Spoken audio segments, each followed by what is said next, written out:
오늘은 잠언 25장의 말씀을 보도록 하겠습니다. 오늘도 이 말씀을 통해서 하나님의 지혜를 얻는 저와 여러분 되기를 축복합니다. 25장 1절에 이것도 솔로몬의 잠언이요 유다왕 히스기야의 신하들이 편집한 것이라.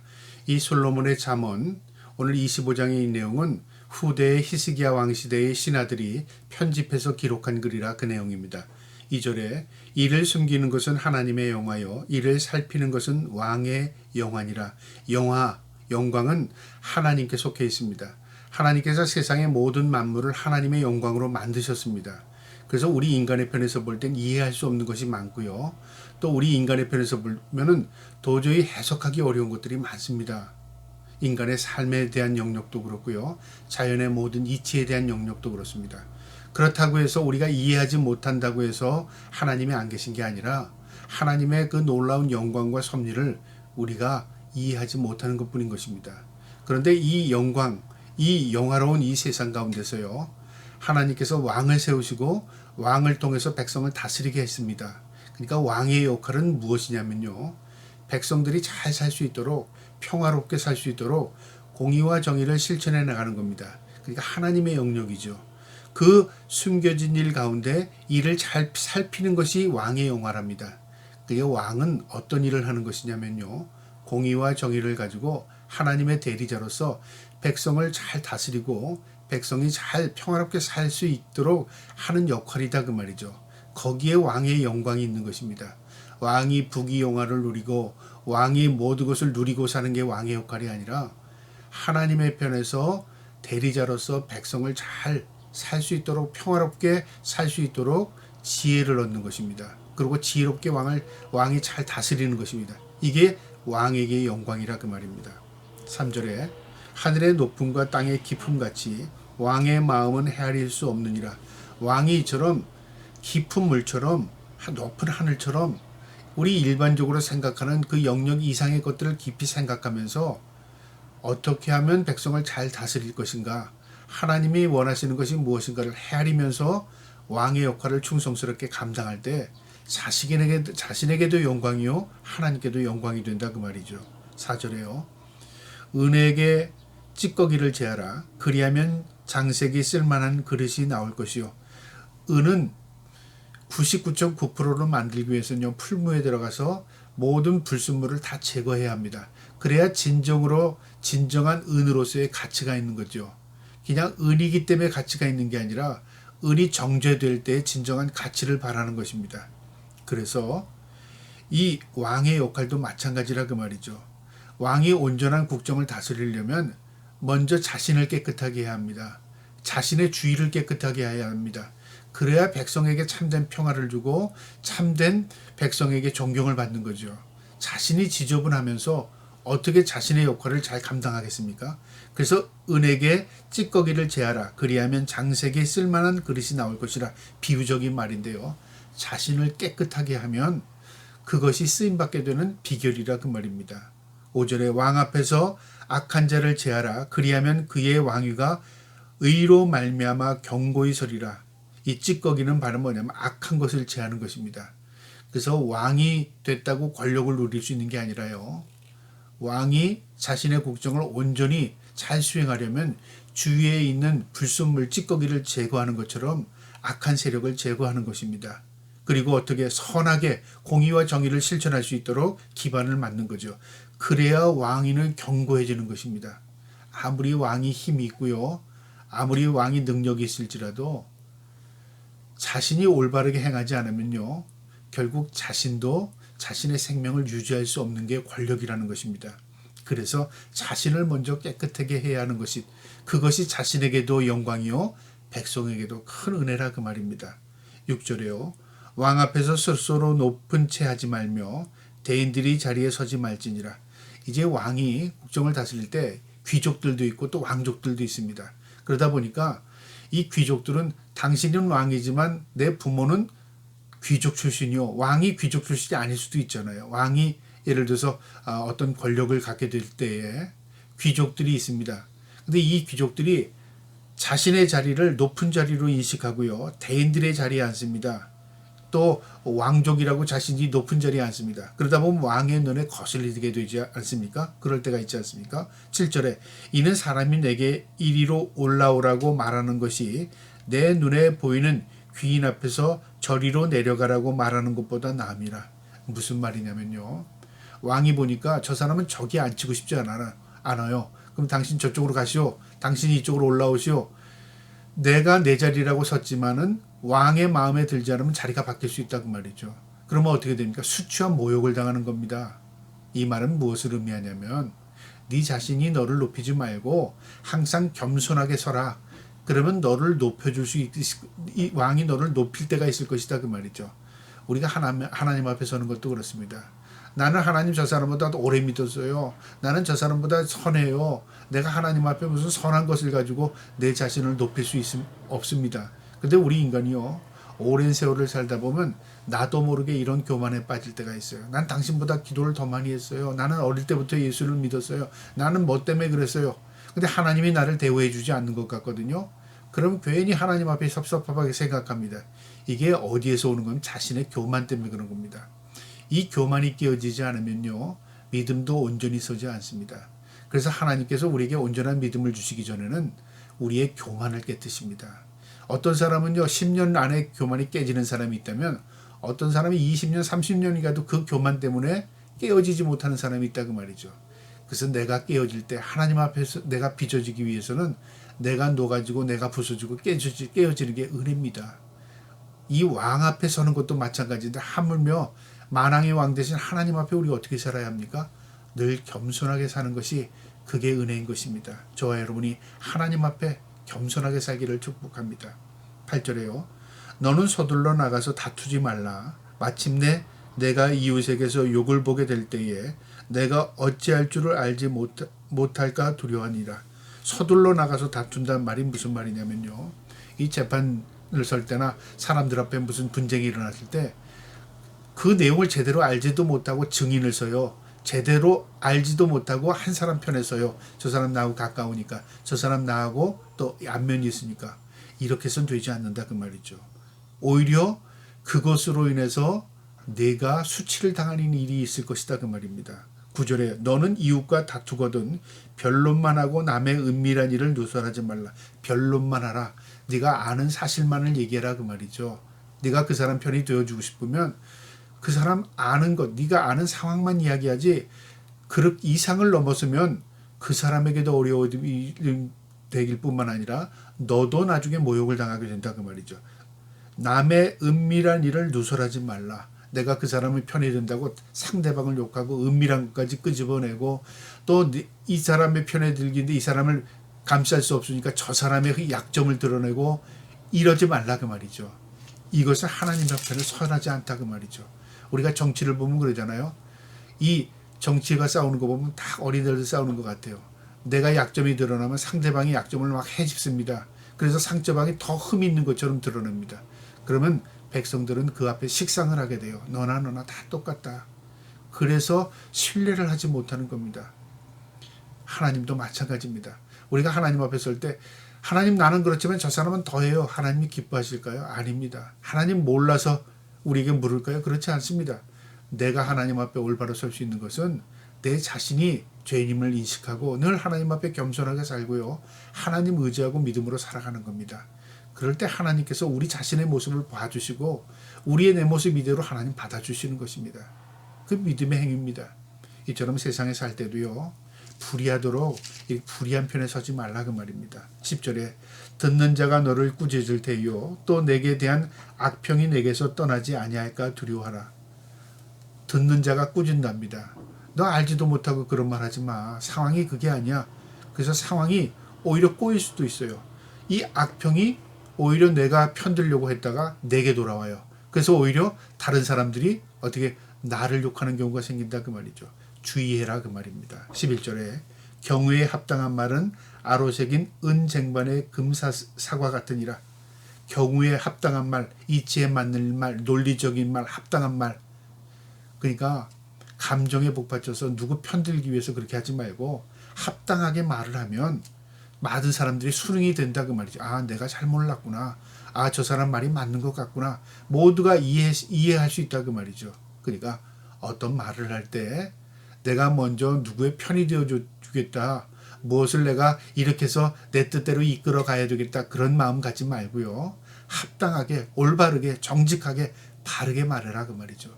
그러면 사람들이 판단할 것이고 그것이 오히려 이치에 맞아서 오히려 은쟁반의 금사과 같은 그런 효과를 발휘하게 될 것이다 그 말이죠. 12절에요.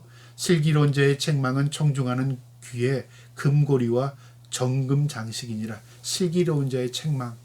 우리가 어떤 사람이 나를 위해서 조언해 주거나 책망해 줄 때 우리는 어떤 것이라도요 책망을 좋아하는 사람은 없습니다.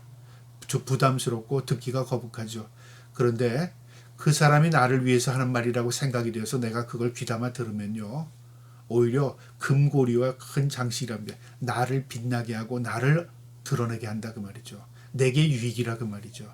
그러니까 우리가 어떤 사람의 말을 들을 때에 저 사람이 진정으로 나를 위한 말이라 생각이 되면 귀담아 듣고 또 그것을 청종할 때에 내게 유익이 되는 것입니다. 하나님의 말씀은 다 교훈이고 책망입니다. 바르게 하고 의로 교육하게 유익하게 한답니다. 그러니까 우리가 하나님의 말씀을 들어야 하는 것이죠. 13절에요. 충성된 사자는 그를 보낸 이에게 마치 추수하는 날의 얼음 냉수 같아서 능히 그 주인의 마음을 시원하게 하느니라. 충성된 사자. 이 주인이 나를 대신해서 누구를 심부름을 시켰어요. 뭘 말하라고 보냈어요. 그 사람이 이 주인의 마음을 다 이해하고 깨닫고 잘 대변을 해줬어요. 주인이 말을 안 해도 얼마나 마음이 시원하겠습니까? 우리가 이 세상에 사는 게요. 바로 하나님의 정권 대사입니다. 하나님이 우리를 택하셔서 이 세상에 빛과 소금으로 살라고 하셨고요. 복음을 전하면서 살라고 했습니다. 그러니까 우리가 주체가 아니라 하나님께서 우리를 보내준 하나님이 주체이시고 우리는 대리자에 불과한 겁니다. 우리 대리자가 하나님의 뜻을 잘 헤아려서 올바로 말씀을 전하고 올바로 살아가고 올바른 뜻 가운데 행하면 누구의 마음을 시원하게 하겠습니까? 말할 나위 없습니다. 우리를 보내신, 우리를 택하신, 우리를 부르신 주인 되신 하나님이 기뻐하십니다. 하나님의 마음을 시원하게 한답니다.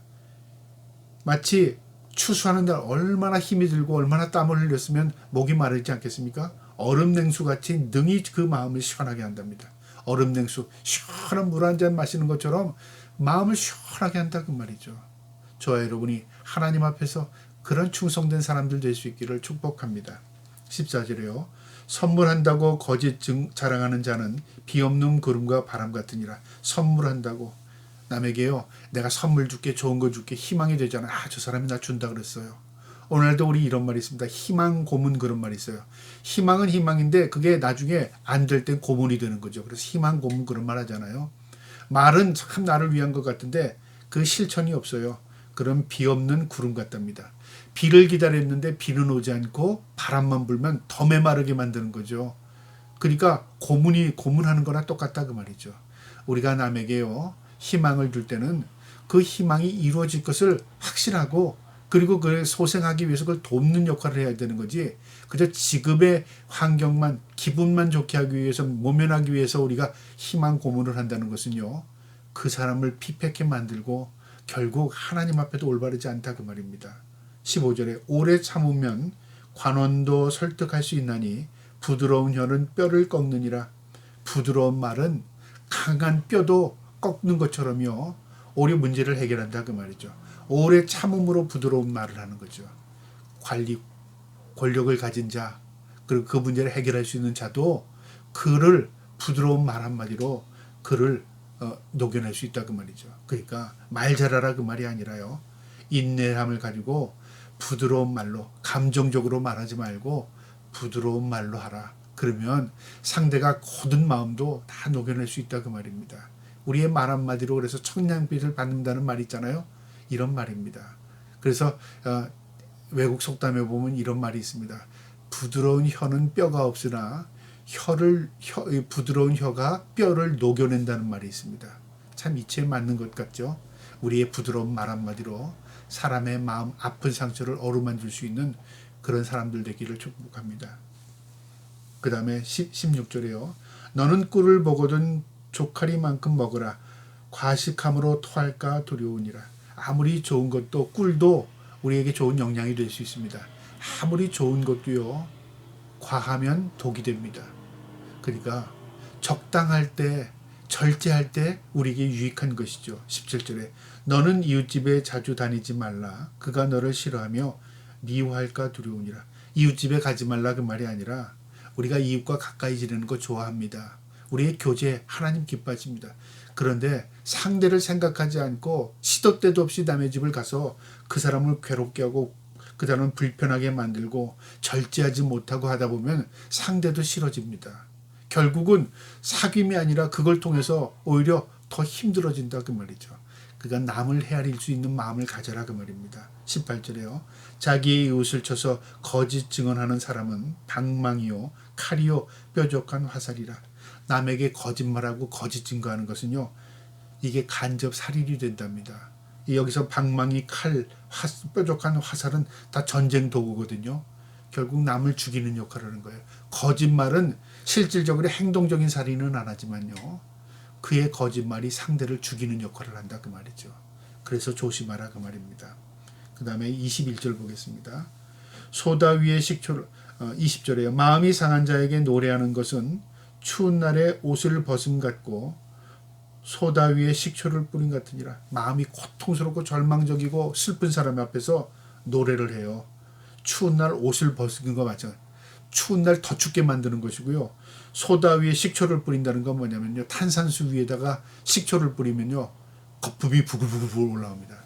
그러니까 슬프고 고통고 절망스러운 사람에게 위로해 주지를 못할 망정 노래 부르면 어떻게 될까요? 그 사람 마음에 부글부르게 만드는 거죠. 그래서 성경은 그래요. 고통당하는 사람 옆에서 어떻게 해요? 우리가 고통하지 마, 고통당하지 마, 슬퍼하지 마 그렇게 해야 됩니까? 옆에만 있어주는 겁니다. 같이 눈물 흘려주는 겁니다. 같이 아파하는 겁니다. 그리고 입 다물고 가만히 그 사람을 봐주는 겁니다. 그게 위로가 되는 것이지, 고통 절망 가운데 있는 사람 위로한답시고 노래 불러주고 내 마음대로 뭐 즐겁게 해준다고 해야 즐거울 거 하나도 없다 그 말이죠. 그러니까 즐거움도 내가 즐거워야 즐거운 것입니다. 그 사람의 마음을 헤아릴 수 있는 사람 되어라 그 말입니다.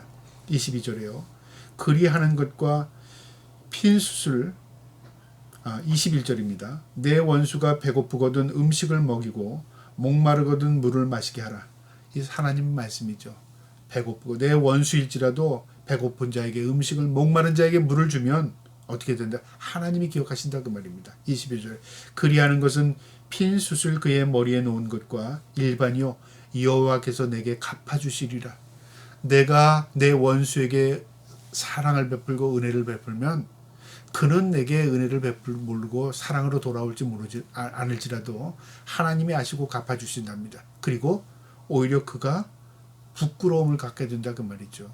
그를 부끄럽게 하기 위해서 내가 잘해줘라 그 말이 아니라 하나님 앞에서 살아가는 마음으로, 하나님 보시지 않은 마음으로 행해라. 그리고 하나님 다 갚아주신다 그 말입니다. 23절에요. 폭풍이 비를 일으킴같이 참수하는 혀는 사람의 얼굴을 분을 일으킵니다. 폭풍이 비를 일으킨다. 당연하죠. 폭풍이 불면 비가 오는 징조죠. 참소, 남을 헐뜯고 중상모략하고 거짓말하고 하는 것은 상대를 분을 돋구는 겁니다.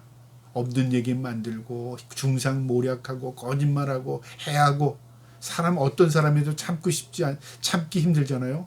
그러니까 상대의 마음을 북돋게 만드는 겁니다. 이렇게 하지 말라 그 말이죠. 24절에요. 다투는 여인과 함께 큰 집에서 사는 것보다 움막에서 혼자 사는 것이 나으니라. 무슨 말이냐면 여인의 역할입니다. 집에 참된 평화와 안식과 위로를 주는 여인의 역할인데, 이 여인이 자꾸만 다툼을 일으켜요. 싸움을 일으켜요. 그러면 어떻게 될까요? 아무리 큰 집이라도 그것은 누구도 그 집에 있고 싶지 않다. 혼자 움막, 좁은 집, 사람이 없는 집에 사는, 그게 혼자 낫다 그 말이죠. 그러니까 우리가 상대에게 이렇게 하잖아요. 당신이 싸움을 일으켰어. 우리는 상대에게 문제를 얘기하잖아요. 성경은 무엇을 얘기하냐면 여인의 역할, 아내의 역할, 남편의 역할이 있습니다. 아내의 역할은요, 가정을 따뜻하게 만드는 역할입니다. 위로하는 역할입니다. 사랑을 나누는 역할을 하는 겁니다. 남편의 역할은 뭐예요? 보호의 역할입니다. 그리고 지키는 역할을 합니다. 그리고 하나님의 대리자로서 그 집을 사랑으로 잘 다스리는 역할을 하는 겁니다. 역할이 있다 그 말이죠. 아내의 역할은요, 가정을 따뜻하게 하는 역할입니다.